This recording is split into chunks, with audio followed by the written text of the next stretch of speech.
This conference will now be recorded. अद्य बुधवासर अथवा सौम्यवासरः कार्तिक कृष्ण नवमी दिनांक 9 डिसेंबर 2020 पतंजलि योग सूत्र व्याधिस्थान संशय प्रमादारस्यावृत्ति भ्रांति सूत्र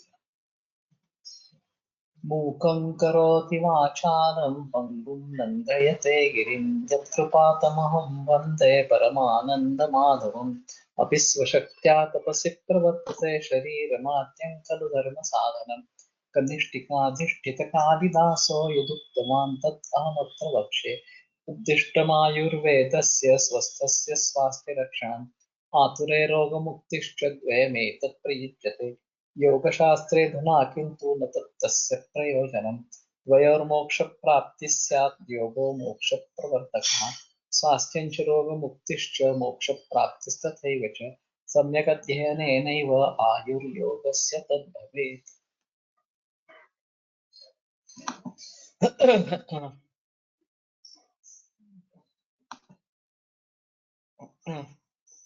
प्रथमोऽध्यायः समाधिपादः अथ योगानुशासनं योगश्चित्तवृत्तिनिरोधः तदा द्रष्टुस्वरूपेव स्थानं वृत्तिसारूप्यमितरत्र वृत्तयः क्लिष्टाः प्रमाणविपर्ययविकल्पनिद्रा स्मृतयः प्रत्यक्षानुमानागमाः प्रमाणानि विपर्ययो मिथ्याज्ञानम् अतद्रूपप्रतिष्ठं शब्दज्ञानानुपाती वस्तुशून्यो विकल्पः अभावप्रत्यालम्बना वृत्तिर्निद्रा अनुभूतविषया सम्प्रमोषः स्मृतिः अभ्यासवैराग्याभ्यां तन्निरोधः तत्र स्थितौ यत्नोऽभ्यासः स तु दीर्घकालनैरर्थ्यसत्कारासेवितो दृढभूमिः दृष्टानुश्रवितविषयवितृष्णस्य वशीकारसंज्ञा वैराग्यं तत्परं पुरुषख्यातिर्गुणवैतृष्ण्यं वितर्कविचारानन्दास्मितारूपानुगमात् सम्प्रज्ञातः विरामप्रत्ययाभ्यासपूर्वः संस्कारशेषोऽन्यः भवप्रत्ययो विदेह प्रकृतिलयानां श्रद्धावीर्यस्मृतिसमाधिप्रज्ञापूर्वक इतरेषां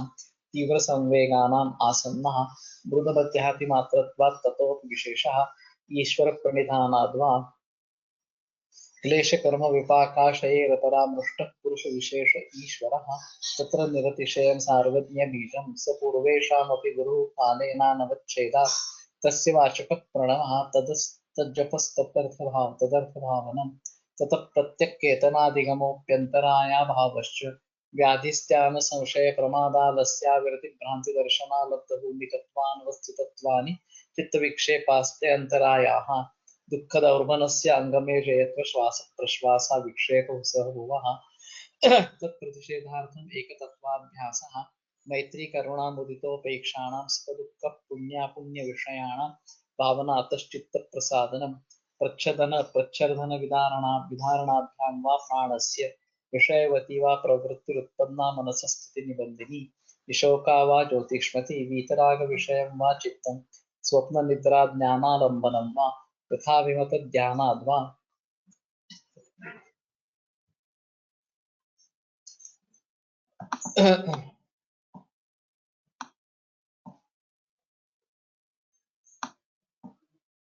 परमाणु परममहत्त्वान्तोऽस्य वशीकारः क्षीणवृत्तेरभिजातस्यैव मुनेर्ग्रहीतृग्रहणग्राह्येषु तत्सतदञ्जनता समापत्तिः तत्र शब्दार्थज्ञानविकल्पैः सङ्कीर्णा सवितर्का समापत्तिः स्मृतिपरिशुद्धौ स्वरूपशून्यैवार्थमात्रनिर्भासा निर्वितर्का एतयैव सविचारा निर्विचारा च सूक्ष्मविषया व्याख्याता सूक्ष्मविषयत्वं चालिङ्गपर्यवसानं ता एव सबीजः समाधिः निर्विचारवैशारद्यध्यात्मप्रसादः कृतं भला तत्र प्रज्ञा कृतानुमानप्रज्ञाभ्याम् अन्यविषया विशेषार्थत्वात् सद्यः संस्कारोऽन्यसंस्कारप्रतिबन्धी तस्यापि निरोधे सर्वनिरोधात् निर्बीजः समाधिः इति पतञ्जलि विरचिते योगसूत्रे प्रथमः समाधिपादः।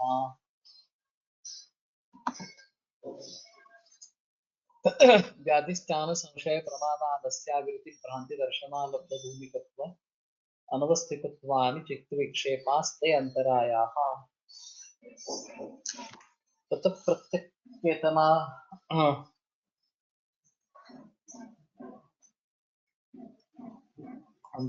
अंतराया भावश्च।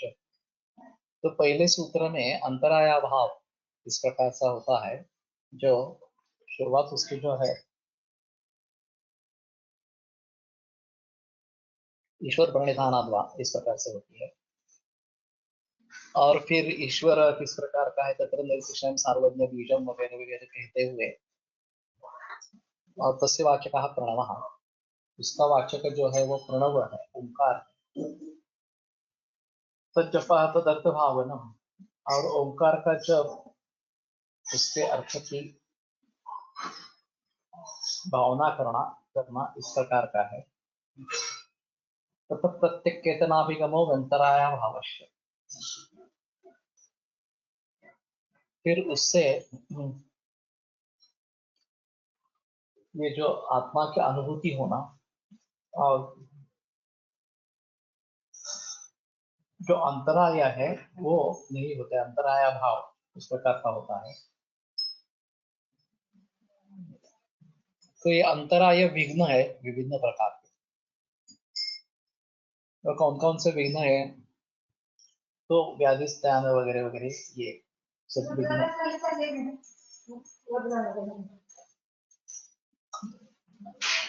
इस प्रकार से बताए गए हैं। और हर एक का वर्णन फिर आगे आता है, व्याधि क्या है, स्थान क्या है, वगैरह वगैरह इस प्रकार से। तो योग मार्ग में ये सभी प्रकार के अंतराय बताए गए हैं। और उनका अभाव होना योग मार्ग में तर्क के लिए महत्वपूर्ण इस प्रकार का है। तो इसके बारे में जो व्यास भाष्य में लिखा गया है वो पहले एक बार देखते हैं। के अंतराय चित्त से विक्षेपा, तो ये कौन कौन से अंतराय है।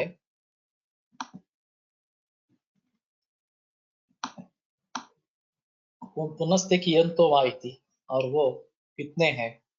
व्याधि स्थान संशय प्रमाद आलस्य अव्यक्ति भ्रांति दर्शन अलब्ध भूमिकत्व अनवस्थितत्वानि चित्त विक्षेपास्ते अंतरायाः। नव अंतरायाः चित्तस्य विक्षेपाः। तो ये 9 अंतराय है जो चित्त के विक्षेप इस प्रकार के कहे गए हैं। और फिर उनमें से पहला जो है वो व्याधि इस प्रकार का है। सह एते चित्तवृत्तिभिर्भवन्ति, तो ये चित्तवृत्ति के साथ रहते हैं। एतेषाम अभावे न भवन्ति पूर्वोक्ता चित्तवृत्तयः, तो इनका अभाव होने से चित्तवृत्ति नहीं होती है। तत्र व्याधिर धातु रस करण वैषम्य, तो व्याधि क्या है, धातु रस करण वैषम्य, ये व्याधि बताया गया। हाँ। तो धातु शब्द से दोष धातु मल ये तीनों ले सकते हैं। तो रोगस्तु दोष वैषम्यम दोष साम्यम अरोगता, ये जो आयुर्वेद में बताया गया है उसी का यहाँ पे कुछ अलग तरीके से बताया गया है कि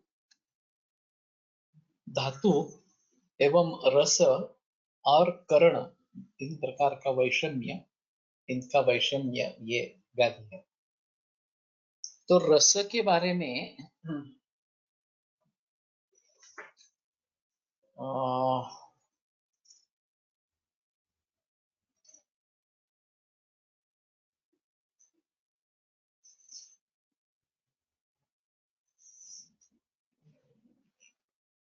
तो रसरक्त मांस वगैरह ये सब छ धातु, हाँ, वो यहाँ पे लेके गए कृष्णा जी को लटकर ने उसका जिक्र किया है।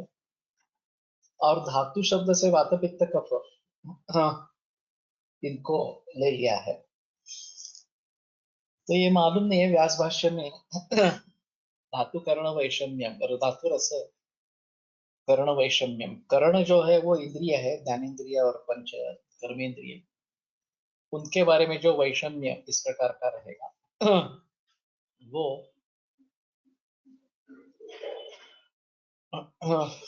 स्क्रीन दिखाई नहीं दे रहा क्या?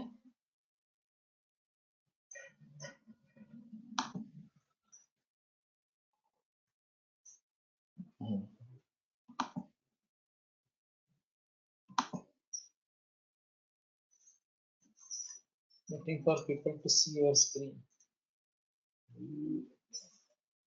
स्क्रीन दिखाई दे रहा है, नहीं दिखाई दे रहा है?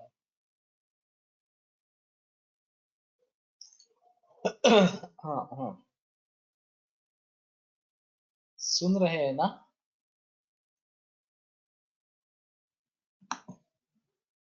Yes sir.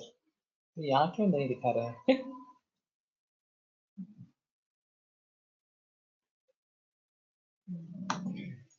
ठीक है।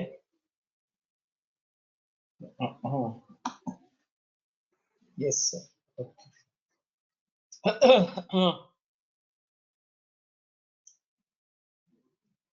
तो धातु रस कर्ण वैषम्य ये आयुर्वेद की दृष्टि से थोड़ा अजीब है।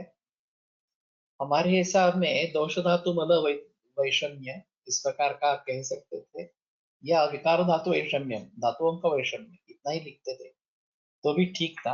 हाँ, धातु लिखकर रस लिखा है, ये अजीब है। और इन्होंने रस धातु उसको ले लिया है, तो हाँ, ये थोड़ा अजीब है। हाँ, लेकिन हमारे हिसाब में अगर आयुर्वेद की दृष्टि से इसकी व्याख्या करनी है, या आयुर्योग जो हम कह रहे हैं, तो इसका काफी विस्तार व्याधि के बारे में हो सकता है। तो इसके ऊपर अगर एक अलग टीका लिखनी है आयुर्योग की दृष्टि से इस प्रकार से, तो यहाँ पे काफी लिख सकेंगे। विकारो धातु शून्यम साम्यम प्रकृति रुच्यते से लेकर तथा विद दोष दुष्ट समूर्छनावस्था विशेषो ज्वरादि रूपो व्याधि तत्कार्याचारुच्छादय यहाँ वगैरह इस प्रकार से काफी व्याख्याएं व्याधि के बारे में दे सकते हैं। कहने का तात्पर्य अर्थ यह है कि व्याधि एक अंतराय है, विघ्न है, और उसके जरिए योग मार्ग में बाधा आ सकती है।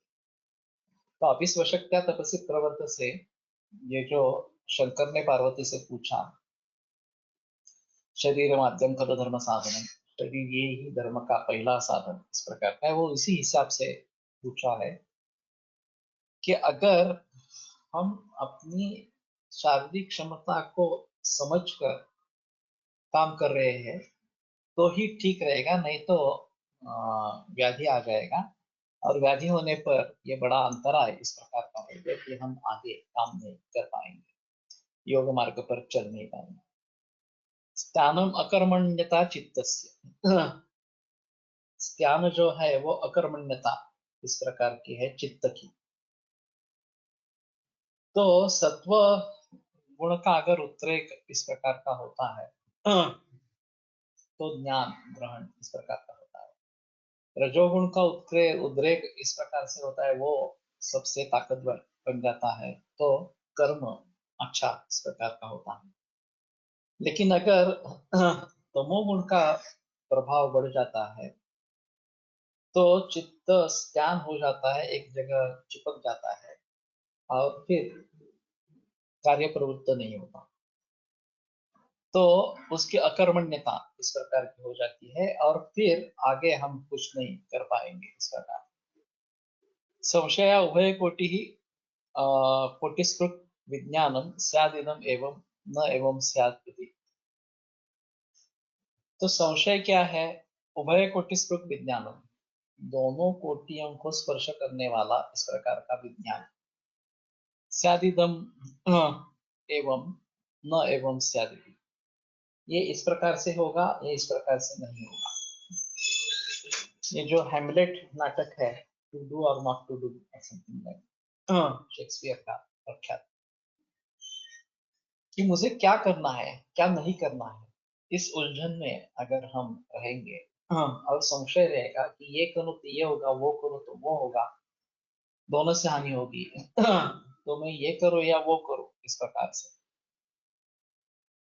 तो उभय कोटि स्वरूप विज्ञान जब हम योग मार्ग पर चल रहे हैं तो उसमें एक अहम चीज है कि जिसको लौकिक सुख हम कहते हैं उसका हम त्याग करते हैं। आंखों से अच्छा देखना, कानों से अच्छा सुनना, नैनों से पढ़ना वगैरह वगैरह, ये सब जो चीजें हैं उसका आनंद ले लेना, ये हम छोड़ देते हैं। सवितर्क, सविचार, इस प्रकार की जो संप्रज्ञात समाधियां की अवस्था बताई है, सवितर्क में इंद्रियों से हम थोड़ा सिकुड़ लेते हैं और कुछ ही इंद्रियों को कुछ उसके विषय सीमित करके कोई आलम्बन सामने रखा है, बस उसी को देखना है, बाकी कुछ इंद्रिय, चक्षु इंद्रिय का दूसरे किसी जगह पे उपयोग नहीं करना है, या उदबत्ती वगैरह ऐसे कुछ लगाई, अगरबत्ती लगाई है और उसका ही गंध सूंघना है, बाकी कुछ नहीं करना है वगैरह। तो बाकी विषयों से अब हम अलग इस प्रकार के हो जाते हैं, अलिप्त इस प्रकार के हो जाते हैं।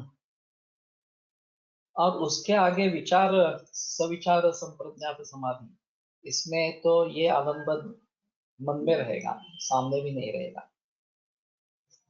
उसके आगे सास्मित इस प्रकार का रहेगा, केवल मैं हूँ इतना ही उसमें। सानंद पहले होगा, फिर उसके बाद सास्मित इस प्रकार का संप्रज्ञात समाधि। तो अपने ही इंद्रियों के बारे में हम उनके विषयों को सीमित इस प्रकार से कर रहे हैं, और सिर्फ एक ही लक्ष्य है कि तदादृष्ट स्वरूप अवस्थान, इस अवस्था को मुझे पहुंचना है इस प्रकार से। अब अगर यहाँ पे संशय निर्माण हो गया कि मैं इन सब सुखों का त्याग कर रहा हूँ जो आम आदमी नहीं कर रहा है, और मैं इस दृष्टि से जा रहा हूँ आगे कि हाँ मुझे असंप्रज्ञात समाधि सिद्ध होना है और तदादृष्ट स्वरूप अवस्थान, इस अवस्था को पहुंचना है। वहां पहुंचने पर सचमुच ही मैं मुक्त हो जाऊंगा, या द्रष्टु स्वरूप में स्थित हो जाऊंगा, ऐसा सचमुच होगा या नहीं होगा? नहीं तो ये भी नहीं रहा और वो भी नहीं आ रहा, ये लौकिक सुख जिसको कहते हैं वो भी नहीं रहेगा, और वो भी हासिल हुआ है नहीं हुआ है तो वो भी नहीं रहेगा इस प्रकार। तो इस प्रकार का संशय अगर मन में है तो हम आगे तरक्की नहीं कर सकते हैं। तो या ऐसा होगा या नहीं होगा इस प्रकार के बारे में अगर हमारे मन में संदेह है, तो ये स्थिति इस प्रकार की हो जाएगी कि ये अंतराय बन जाएगा, हमारे लिए विघ्न भूत इस प्रकार का हो जाएगा, और फिर हम आगे नहीं बढ़ सकेंगे। तो इस प्रकार का संशय नहीं होना है, हमें पूरा प्रामाण्य होना चाहिए पतंजलि योग सूत्रों का, पतंजलि का। हाँ, उन्होंने बताया है ना कि इस मार्ग से, इस प्रकार से चलने से तदादृष्टु स्वरूप अवस्थान में यह स्थिति आपको प्राप्त होगी तो होगी, उसके बारे में संदेह नहीं होना है। तो ये संदेह है तो ये अच्छी चीज नहीं है, ये अंतराय बन जाएगी। प्रमादः समाधि साधनानाम अभावना, ये समाधि के जो साधन है उनका अभावन, वो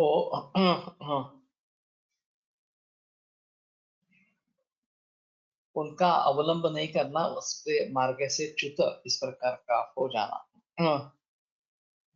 समाधि साध्य होने के लिए एक विशिष्ट साधन का आश्रय करना आवश्य है, ऐसा ज्ञान होने के बावजूद भी उस साधन का आश्रय नहीं करना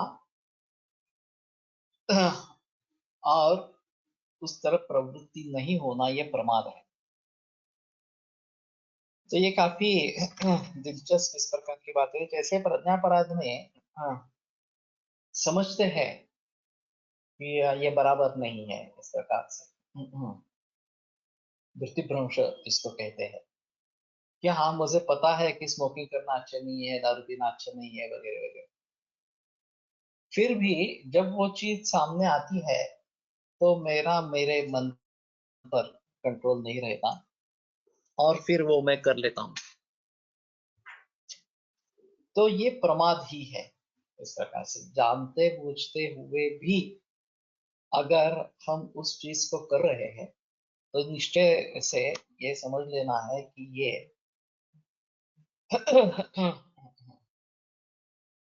प्रमाद इस प्रकार का है और उसको टालना ही अंतरा है। या अभी समझो सुबह 6:30 बजे लेक्चर है चरक या माधव निदान का। हम जानते हैं नहीं हमें ये करना है, इससे स्वाध्याय माँ प्रमदा प्रमदा, ये उपनिषद का वाक्य है कि स्वाध्याय से प्रमाद मत करो। तो स्वाध्याय नियमित रूप से होना चाहिए। फिर भी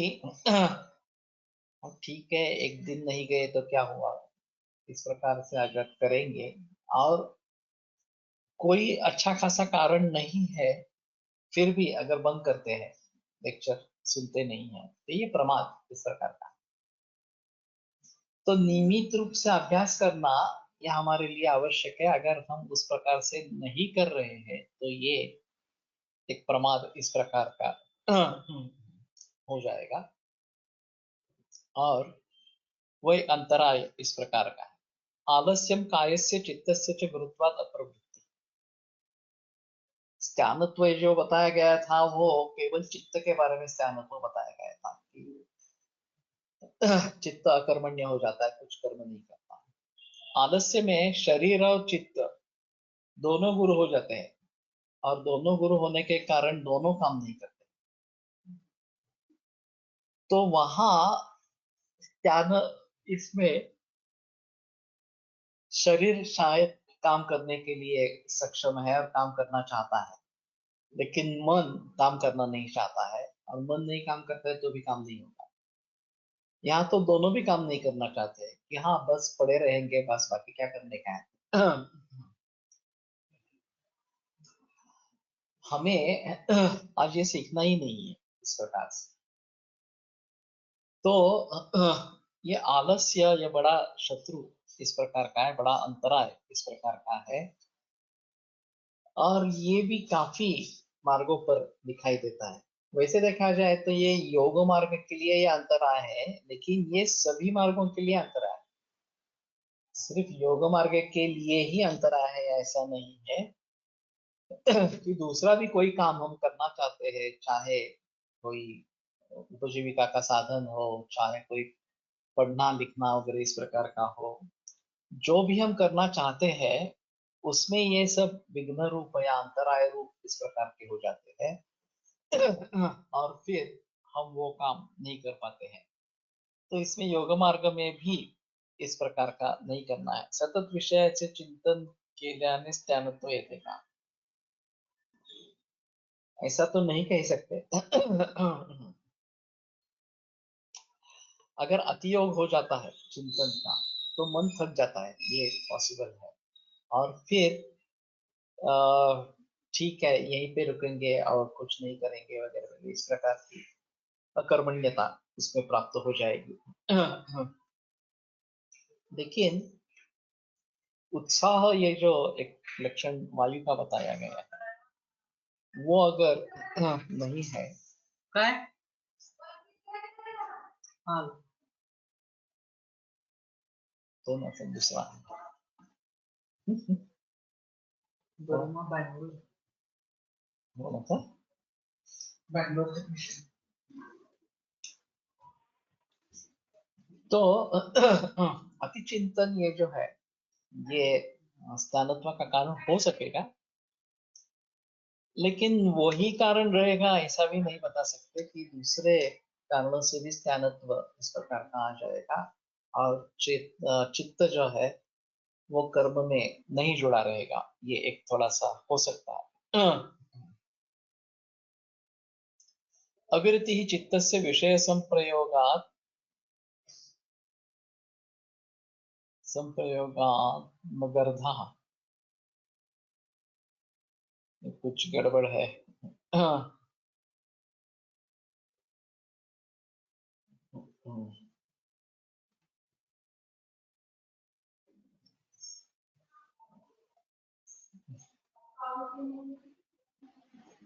तो अविरति, विरति यानी कि रुकना, अविरति यानी कि नहीं रुकना, इस प्रकार से चित्त से विषय संप्रयोगात तो विषय जो चित्त जो विषय का सेवन कर रहा है उसमें से हमें विरत हो जाना चाहिए। हाँ ठीक है, अभी इसका सेवन मैंने काफी किया है, अब आगे मुझे ये करना नहीं है इस प्रकार से। लेकिन इस प्रकार की विरति अगर नहीं हुई तो ये अविरति भी एक अंतराय इस प्रकार का है। वो जो अप्रेंटिस टू हिमालयन मास्टर, ये जो श्री एम की किताब है, उसमें उन्होंने एक अनुभव बताया था कि वो ध्यान में बैठते तो उनको डोसा दिखाई देता और बहुत सारी कोशिश करने के बावजूद भी वो उनके नजर से हटता नहीं था। तो वो बद्रीनाथ गए थे गुरु के साथ तो गुरु ने 20 रुपए निकाल के उनको दे दिए और बताया जाओ और जितना डोसा तुम्हें खाना है उतना डोसा खा लो, ये बार बार तुम्हारे सामने डोसा नहीं आना चाहिए ध्यान की अवस्था में। तो गुरु को बगैर कुछ बताए ही सब पता चल गया कि ये इस प्रकार का डोसा दिख रहा है इसको। तो इसने 2 डोसे खाए और फिर उसकी तृप्ति हो गई और फिर वो दिखना बंद हो गया। तो ये विरति हो गई। अगर इस प्रकार की विरति नहीं होती, मुझे तो काम कामानो भोगो शाम में हविषावर कृष्ण वर्त में इस प्रकार का गीता का श्लोक है कि उपभोग से काम जो है, इच्छा जो है वह खत्म नहीं होती, वो बार बार इस प्रकार की उभरती रहती है और फिर ये एक बड़ा अंतराय इस प्रकार का हो जाता है। तो कहाँ तक रुके, कैसे रुके, इसके बारे में थोड़ा सोचना इस प्रकार का पड़ेगा। हमारे यहाँ एक मराठी में मोठं शून्य एक धड़ा था और उस समय में तो कुछ भी ध्यान में नहीं आया। अनंत काणेकर जी का लिखा हुआ पाठ था और शुरुआत उन्होंने ऐसी की थी कि 5 से 5 अगर हम कम करते हैं तो शेष 0 रह जाता है, 5,000 से 5,000 कम करते हैं तो भी 0 ही रहता है। और गणित के हिसाब से इन दोनों 0 में कोई अंतर नहीं है, दोनों एक जैसे ही है, 0 0 है बस, बाकी कुछ नहीं। तो उन्होंने अपने अध्यापक से पूछा कि 5 से 5 अगर निकाल देते हैं, बता करते हैं, उसमें से कम करते हैं, तो जो 0 आएगा वो थोड़ा छोटा रहेगा और 5,000 से 5,000 अगर माइनस करते हैं तो थोड़ा बड़ा 0 होगा, तो बिग 0 होगा थोड़ा सा। 5 लाख से 5 लाख कम कर देंगे तो उससे भी बड़ा 0 होगा। तो 0 में तरतम भाव इस प्रकार का है और ऐसा होना चाहिए, छोटा शून्य मोटा शून्य, मोटा शून्य इसका पता का नाम था या लेख का नाम था। 8वीं कक्षा में पाठ था और उस समय नहीं मैं समझ पाया, नहीं अध्यापकों ने कुछ समझाया। प्रत्येक इच्छा पूर्ण होऊ शकेल असे नाही ना, अशा वेळी काय करावे। उसमें ऐसा है कि हमारी क्षमता क्या है, हमारी परिस्थिति क्या है, जो अनुकूल है प्रतिकूल है वगैरह वगैरह इस प्रकार से। तो जो इच्छाएं आकांक्षाएं अभी पूरी नहीं हो सकती उनके बारे में सोचना नहीं है, जो अभी कर सकते हैं, जो इच्छाएं पूर्ण हो सकती है उन्हीं के बारे में सोचना। वो पूरी करने के बाद शायद स्थिति आ सकती है कि उससे आगे की भी इच्छा पूरी हो सकती है, फिर उसके आगे की भी पूरी हो सकती है। तो जिस अवस्था में हमारी जिन परिस्थितियों में हमारी क्षमता के अनुसार जो करना है वो हमें सोचना है। सेल्फ एनालिसिस कैसे करावे, ये चरकाचार्य ने 8वें विमान स्थान 8वें अध्याय में बताया कि कर्ता जो है वो वैद्य एक करता है इस प्रकार का उन्होंने उदाहरण ले लिया है। और क्वचित अवश्य कार्य से करने समर्थान हुआ, मैं इस कार्य को पूर्ण करने में समर्थ हूँ या नहीं, तो मेरे गुण क्या है, मेरे अवगुण क्या है वगैरह वगैरह, ये सब उन्होंने लिखे हैं कि ये इस प्रकार से पहले जांचो और फिर अगर मैं सक्षम हूं तो ही मैं कार्य हाथ में ले लूं, अगर सक्षम नहीं हूं तो मैं कार्य हाथ में नहीं लूं, ऐसा उनका स्पष्ट निर्देश है। तो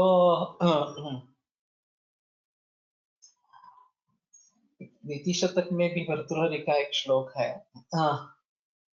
प्रारब्धम उत्तम जनान परित्यजन्ति। उत्तम जन जो है, जो एक बार कार्य शुरू किया वो छोड़ते नहीं है। आरभ्यते न खलु विघ्नम येन नीचैः। जो नीच प्रति के लोग होते हैं, वो काम का आरंभ ही नहीं करते। अरे बाप रे, इतना बड़ा काम है, मैं कैसे कर पाऊंगा। प्रारब्ध विघ्न विहता विरमन्ति मध्याः। मध्यम स्वरूप के जो लोग हैं वो आरंभ करते हैं, फिर बीच में छोड़ देते हैं, अरे नहीं हो सकेगा इस प्रकार से। विघ्न भी है, तो विघ्न अगर आ जाए तो छोड़ देते हैं। विघ्न पुनः पुनरपि प्रतिहन्यमानाः प्रारब्धम् उत्तमजनान् परित्यज्य। और विघ्न बार बार उनको तकलीफ दे रहा है, फिर भी जो उत्तम जन है वो छोड़ते नहीं है उस काम को, इस प्रकार।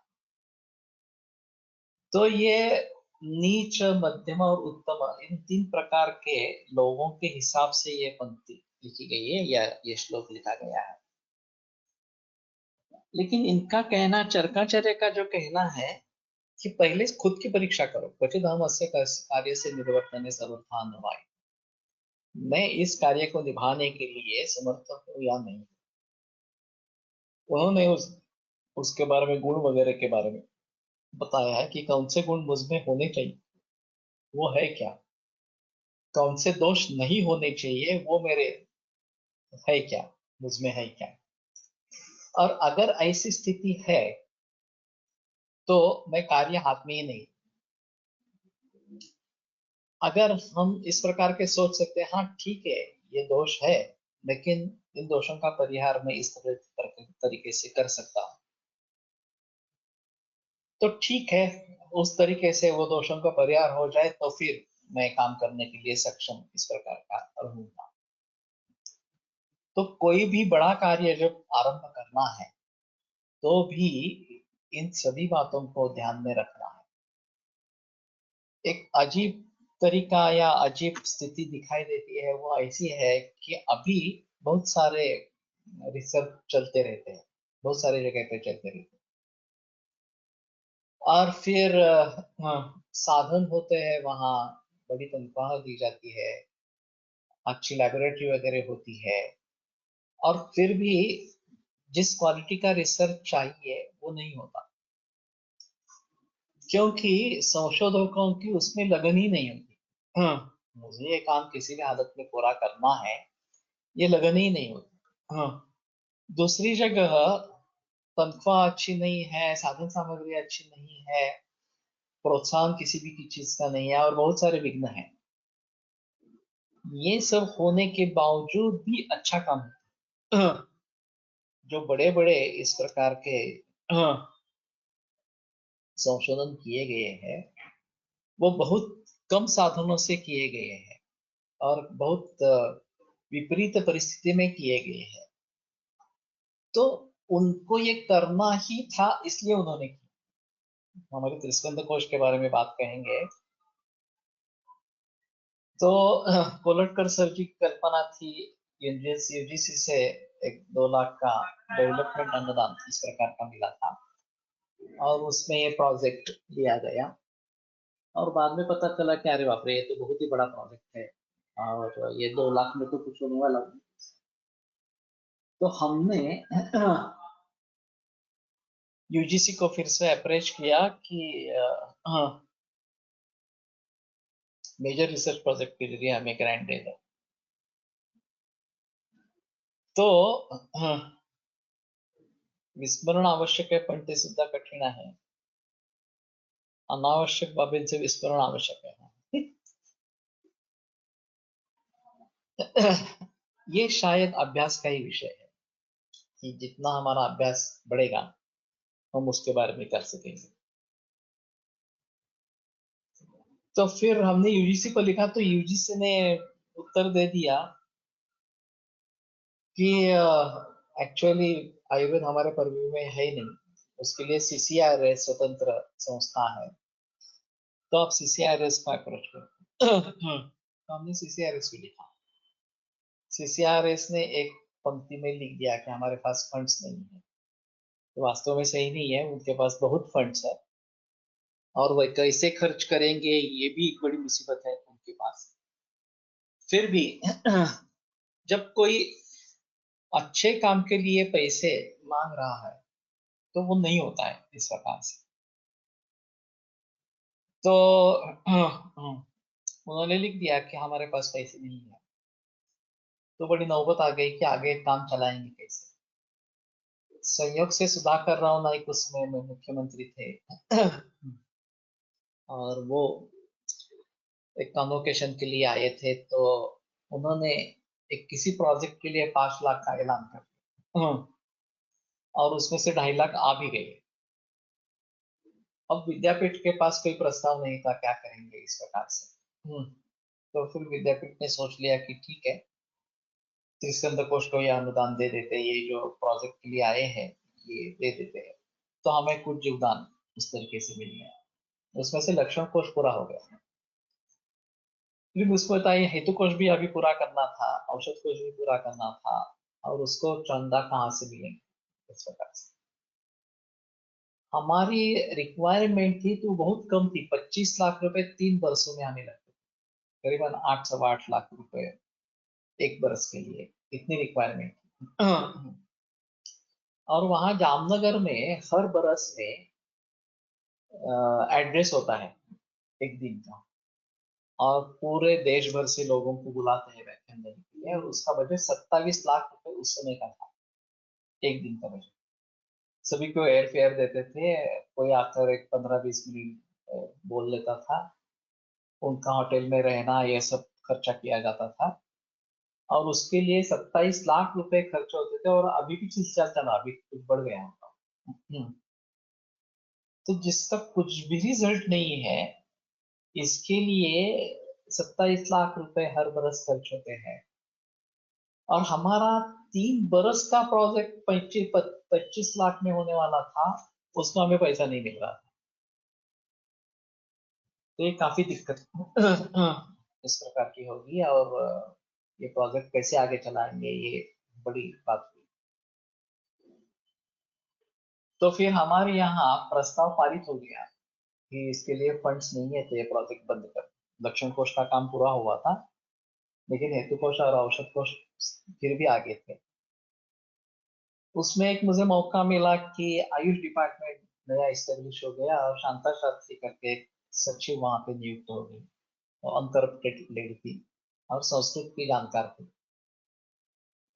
तो मुझे सिर्फ इतना पता चला कि अनकरप्ट है और संस्कृत अच्छा जानती है।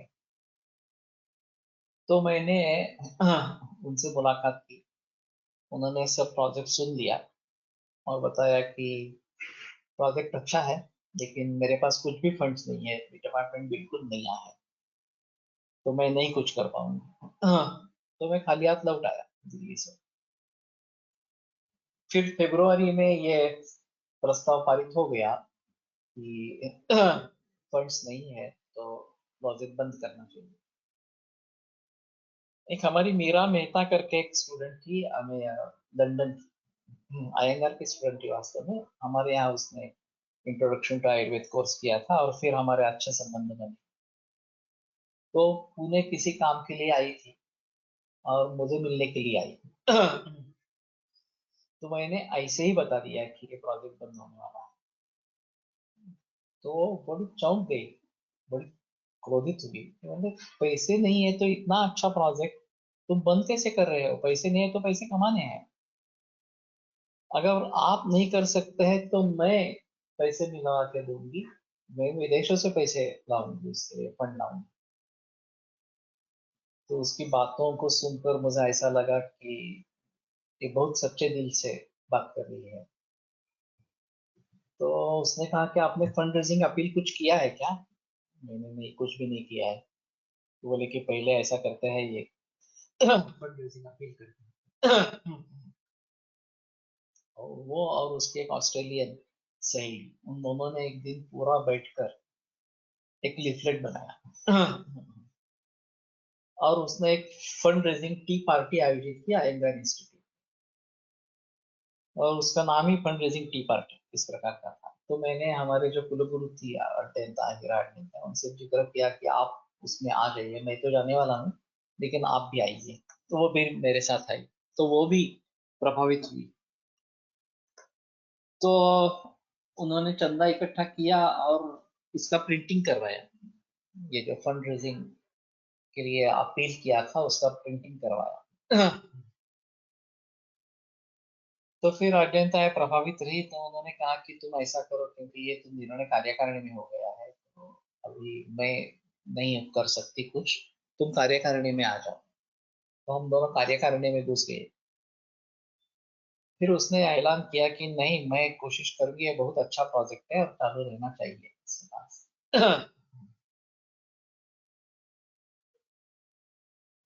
तो फिर हमारे यहाँ वैद्य आनंद जी ने एक धन्वंतरी निदान का फंड एस्टेब्लिश किया था, और उनकी खुद की कंट्रीब्यूशन करीबन 30 लाख रुपए उन्होंने वहां पे जमा किए थे अपने खुद के प्रैक्टिस से। लेकिन उनको ये काम समझ में ही नहीं आया, स्कंद कोश का जो है वो, और हम दोनों के बीच एक अंतर रहे, डिवाइडेड जो रूल, ये जो भिक्षुओं की नीति थी वो ही इस्तेमाल विद्यापीठ कर रहा था। तो नानल सर इस कोष के लिए देने के लिए कुछ तैयार नहीं थे। तो काफी बहस हुई, और फिर नानल ने कहा कि ठीक है, अगर दूसरा कोई रास्ता नहीं है तो धन्वंतरी निधि के ब्याज से इसका खर्चा निभाएंगे इस प्रकार से। तो मुझे लगा कि ठीक है, अभी तो ये होगा, क्योंकि धन्वंतरी निधि हमारे विद्यापीठ में ही था इस प्रकार से।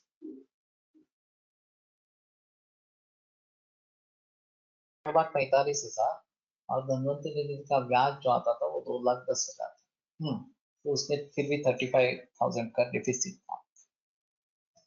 तो एक मेंबर ऐसे ही थे, तो मैंने बोला कि नहीं नहीं, ये 35,000 का डेफिसिट है, तो इसको हम मान्यता नहीं दे सकते हैं।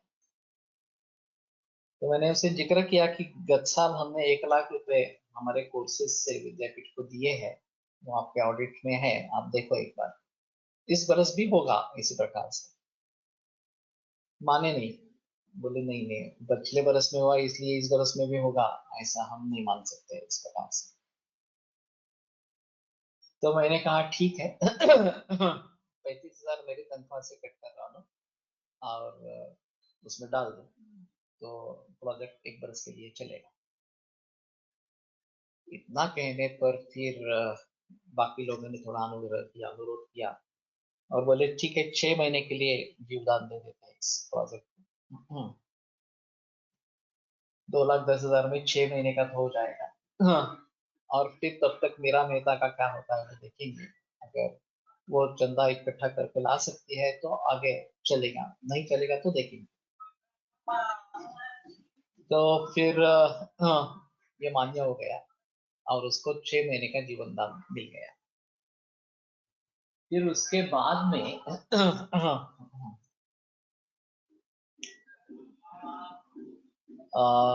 28 मार्च को हमें फैक्स आया आयुष डिपार्टमेंट से, और शांता शास्त्री को फ्रैग एंड में 28 मार्च को सुबह है उनको ग्रांट रिलीज हो, और दोपहर में उन्होंने फैक्स भेज दिया कि your project has been sanctioned 11 lakh rupees for 3 years, kindly complete the formalities and the first instalment will be released. तो मैं और हमारे रजिस्ट्रार हम दोनों मिलके वहां पे गए, जितने भी दस्तखत करने थे वो सब पूरा किया और 5 लाख का चेक लेके विद्यापीठ में वापस आ गए। तो फिर जीवन दान मिला, फिर मीरा मेहता ने उनकी जो कोशिश थी वो बंद कर दी और 3 बरस हेतु कोष का कार्य पूरा हो गया। तब तक शांता शास्त्री रिटायर हो गई। हाँ, दूसरी शैलजा चंद्रा वहां पे आई। इन लोगों को पैसे चाहिए तो हमने तो नहीं दिए थे। हाँ, बाकी जो है तो फिर वहां पे बाधा आ गई। कि औषध कोष के लिए कुछ भी रास्ता नहीं निकल रहा था। तो मैं ऑस्ट्रेलिया में था और हिरवाणी करके एनसीएल में काम करने वाले बुजुर्ग है, तो उनसे मैंने ऐसे ही बात की थी कि आप एक बार हमारा कोष का कार्य, वो वास्तव में केमिस्ट्री के है, संस्कृत या आयुर्वेद का कोई लेना देना नहीं, लेकिन वर्कोहोलिक है और एक गवर्नमेंट सर्विस में होने के बावजूद डेडिकेटेड टू वर्क इस प्रकार के है। तो उनको कैसे फुर्सत मिली मालूम नहीं, लेकिन उन्होंने विजिट की टीमोवी को और कोष का कार्य देखा, तो बहुत ही इम्प्रेस हुए। और फिर उन्होंने मुझे ऑस्ट्रेलिया में फोन लगाया कि I have seen the project, it's marvellous work and we want to get associated with this project. तो मैंने कहा मैं 2 ही दिन में पुणे में आने वाला हूँ, आते ही तुम्हें मिलता हूँ, तो फिर आगे सोचेंगे कैसे करेंगे। तो जैसे ही पुणे आया, मैंने उनकी भेंट की, तो उन्होंने फिर से वही बात कही कि ये बहुत ही अच्छा प्रोजेक्ट है, फंडामेंटल वर्क है, और फिर भी इसकी उपयोगिता प्रैक्टिकल लेवल पर बहुत है। तो मैंने कहा कि हाँ मैं जानता हूँ, लेकिन कैसे करेंगे। तो मुझे तो उनका कोई अंदाजा नहीं था कि ये क्या क्या कर सकते हैं इस प्रकार से। तो मैंने कहा कि आप मुझे मार्शल कर की भेंट करवाइए, क्योंकि सीएसआर के हेड जो है वो मार्शल कर। तो उन्होंने कहा ठीक है, हाँ मैं देखता हूँ। और फिर 2 ही दिन में मार्शल कर पुणे में आने वाले थे, तो उन्होंने उनसे बात करके अपॉइंटमेंट फिक्स करवा ली।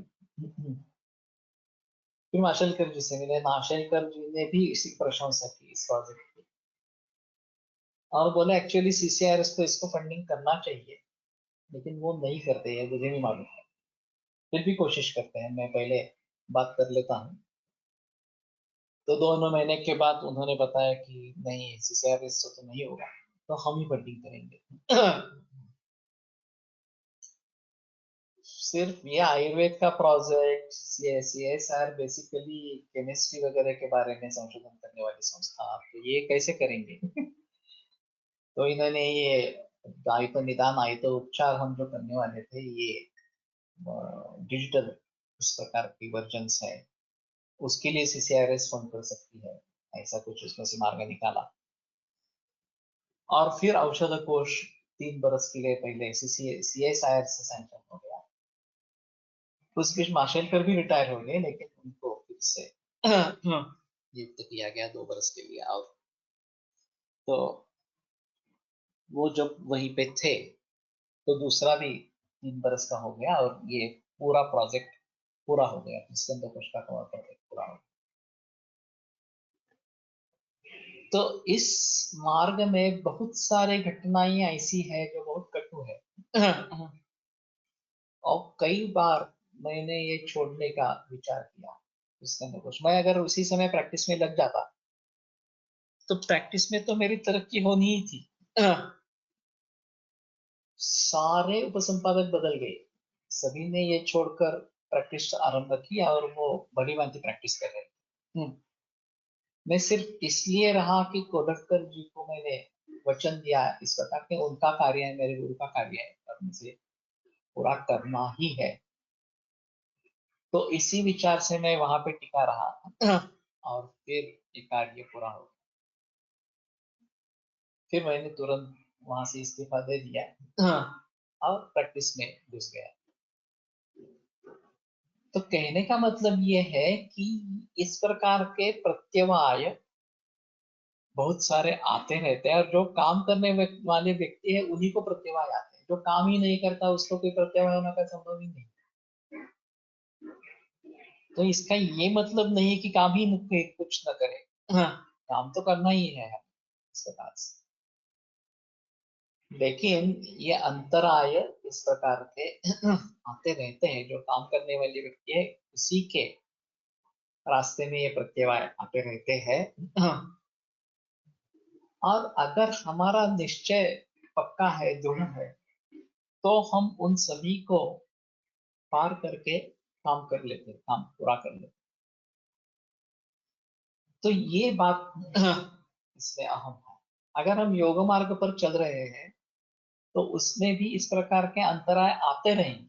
मैंने जो सब बताया है वो इस प्रकार के अंतराय आते रहेंगे। और दूसरे किसी विषय में चित्त लगा रहेगा, उसमें से विरति नहीं होती रहेगी, इस प्रकार के अविरत चित्त से, इस प्रकार से। और फिर हम भटक जाएंगे, मूल मार्ग से भटक जाएंगे इस प्रकार से। तो ये नहीं होना है। एक बार हमने निश्चय कर लिया कि ये काम पूरा करना ही है, तो हमें पूरा ही करना है इस प्रकार से। तो ये बात सही है कि अगर आपका निश्चय पक्का है, आप जिस मार्ग पर चल रहे हैं और आपको मालूम है कि ये बहुत बढ़िया काम है, बहुत बड़ा काम है, और 21वीं सदी में आयुर्वेद में क्या काम हुआ, इस प्रकार से अगर सोचा जाएगा तो इसमें त्रिस्कंद कोश का काम मूर्धन्य रहेगा, या आगे चलकर प्रातिपदिक कोश का जो काम है वो मूर्धन्य रहेगा। उसमें मैं उसके बारे में मुझे संदेह नहीं है। लोग उसको समझे न समझे ये अलग चीज है, लेकिन इससे उस काम की महत्ता कम नहीं होती। और कोल्हटकर जी की सोच जो त्रिस्कंद कोश में दिखाई दी, इस प्रकार का अनूठा प्रोजेक्ट लेने की, इस प्रकार से, वो एक अलग ही चीज है। तो अभी इन्होंने बैड मेमोरीज तो कैसे हता हता इस प्रकार से। और बहुत बरसों के बाद मैंने इसके बारे में थोड़ा जिक्र किया। और इसमें अच्छी मेमोरीज भी है, बैड मेमोरीज भी है, दोनों भी है। तो अच्छी मेमोरीज हमें प्रेरणा देती रहती है कि ठीक है, आगे इस तरीके से हमें आगे चलना है। और जो बैड मेमोरीज इस प्रकार की है वो हमें सावध करती रहेंगी कि इस प्रकार का भी हो सकता है, तो हमें सजग रहना इसके लिए आवश्यक इस प्रकार का रहेगा। भ्रांति दर्शनम विपर्यय, तो भ्रांति दर्शन विपरीत इस प्रकार का ज्ञान हो जाना, ये भ्रांति दर्शन होता रहेगा। और हम समझेंगे कि यहाँ हम ये सिद्ध कर पा रहे हैं वगैरह इस प्रकार से, और वास्तव में वैसा नहीं है, ये भ्रांति है इस प्रकार की। अलब्ध भूमिकत्वम समाधि भूमि है अलाभा, जो समाधि भूमि हमें प्राप्त होनी चाहिए, उस अवस्था को हम नहीं पहुंचेंगे तो ये अलब्ध भूमि इस प्रकार का होता है। और अनवस्थितम या लब्धायाम भूमो चित्तस्य अप्रतिष्ठा, समाधि प्रतिलंभे ही सति तदवस्थितम स्यात्। और वहां पे स्थिरता प्राप्त न होना, उस अवस्था को पहुंचना लेकिन वहां पे स्थिरत्व प्राप्त न होना, अनवस्थितत्व रहना, ये अनवस्थितत्व इस प्रकार का है। एते चित्त विक्षेपाः नवयोगमला योग प्रतिपक्ष अयोग प्रतिपक्ष योगांतराया इत्याभिधीयन्ते। ये चित्त विक्षेप जो नव योग बल है इस प्रकार के, तो योग प्रतिपक्ष ये हमारे लिए एक बाधा बन जाता है, हमारे विरोधी इस प्रकार के बन जाते हैं। अंतराय इत्याभिधीयन्ते, तो इनको अंतराय इस प्रकार का कहा जाता है। तो ठीक है, यहीं पे आज रुकते हैं। अगले सोमवार को अमावस्या है, तो वैसे भी सुबह का भी वाचन नहीं रहेगा और दोपहर का भी नहीं रहेगा। अगले बुधवार को इसी बात को थोड़ा सा फिर से दोहराएंगे, उसके बारे में थोड़ा और जिक्र करेंगे, और फिर आगे चलेंगे। तो यहीं पे रुकते हैं। योगेन चित्तस्य पदेन वाचा मलं शरीरस्य च वैद्यकेन योपाकरोत्तं प्रवरं मुनीनां पतञ्जलिं प्राञ्जलिरानतोऽस्मि। विरम्यते व्याख्यान व्यापार। अगले बुधवार से